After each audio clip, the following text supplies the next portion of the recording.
രാവിലെ തന്നെ നേരെ അമ്പലത്തിലേക്ക് പോയി കുറച്ച് ഭക്തിയാകാമെന്ന് കരുതി. അമ്പലത്തിലെല്ലാം പോയി തിരിച്ചു വന്നപ്പോൾ അത്യാവശ്യം വെയിലുണ്ടായിരുന്നു കേട്ടോ. പിന്നെ ഒന്നും നോക്കിയില്ല, നേരെ കുറച്ച് ദിവസമായി തുണികളെല്ലാം ഒന്ന് അലക്കിയിട്ട് എല്ലാം വാഷിംഗ് മെഷീനിൽ അലക്കാനായിട്ട് ഇട്ടു.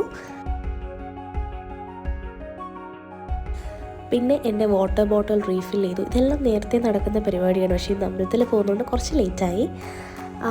അത് കഴിഞ്ഞ് അമ്മയും അച്ഛനും ഫുഡിൻ്റെ കറികളെടുക്കാൻ വന്നുപോയി. പിന്നെ അത് കൊണ്ടുപോയി കൊടുത്തു. തിരിച്ച് വന്നപ്പോഴത്തേക്കും നമ്മുടെ വാഷിംഗ് മെഷീൻ തുണിയെല്ലാം സൂപ്പറായിട്ട് അലക്കിയിട്ടുണ്ട്. അതിനിടയ്ക്ക് അമ്മൂമ്മ ഉച്ചയ്ക്കത്തുള്ള കറികൾ ഉണ്ടാക്കുക കേട്ടോ. പിന്നെ ഞാൻ തുണികളെല്ലാം നേരെ മുകളിലും താഴെയൊക്കെ ആയിട്ട് കൊണ്ട് വിരിച്ചു. തുണിയെല്ലാം വിരിച്ചിട്ട് വന്നപ്പോൾ അമ്മൂമ്മ മീനിൻ്റെ മുട്ട ഇങ്ങനെ ഒന്ന് ചിരണ്ടി തന്നു കേട്ടോ. പിന്നെ ചോറും ഒക്കെ കഴിച്ചു. പിന്നെ മിലുവിനുള്ള ചോറും കൂടെ ഞാൻ കൊണ്ടുപോയി കൊടുത്തിട്ട് നേരെ സിനിമ കാണാനിരുന്നു. പണ്ടത്തെ സിനിമയൊക്കെ ഒരു നോസ്റ്റാൾജിയാണല്ലേ. പിന്നെ വൈകുന്നേരം ആയപ്പോൾ ഗ്രീൻ ടീയും കുറച്ച് പലഹാരങ്ങളും ഉണ്ടായിരുന്നു. മിലു ദേ ഹാജരാണ്. പലഹാരം വെച്ചാൽ മിലു അവിടെ കാണും. പിന്നെ അവൾക്കെല്ലാം കൊടുത്തു. പിന്നെ കുറച്ച് നേരം അവളോടെ ആയിരുന്നു. അവൾ വരും, പോയി കഴിക്കും, തിരിച്ചു വരും. അങ്ങനെ കുറച്ച് നേരം അങ്ങ് വരും പോകും അങ്ങനെ ഒരു ഇതായിരുന്നു.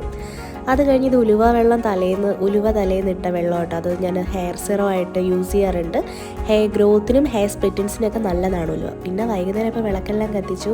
ദേ അച്ഛനും അമ്മയും കാത്തു ഒരേ കിടപ്പായിട്ടോ. ഇനി അവർ വരുന്നവരെ ഈ മുഖം ഇങ്ങനെ തന്നെയായിരിക്കും.